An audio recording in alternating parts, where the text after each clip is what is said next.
Ճիշտ է ընկերներ, կարծես թե ամառը չի ուզում գալ, բայց միևնույն է, մենք ամառային ֆրեշ կխմենք մեր նախընտրած մրգերով։ Վերցնում ենք ելակը, բանանը, սառույց, շաքարավազ կամ եթե նախընտրում եք կարող եք մեղր։ Նաև ավելացնելու ենք փոքր-ինչ ջուր եւ խառնելու ենք իրար։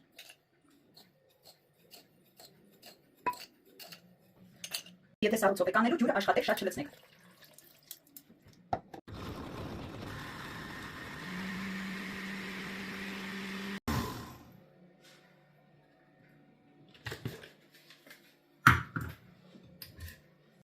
Վերջ սիրելիներս, մեր հյութեղ ֆրեշը պատրաստ է։ Կարող եք փորձել, համտեսել, ինչպես նաև բաղադրատոմսով կիսվել ձեր ընկերների հետ։ Իսկ ձեզ մաղթում եմ բարի ամառ։ Կտեսնվենք։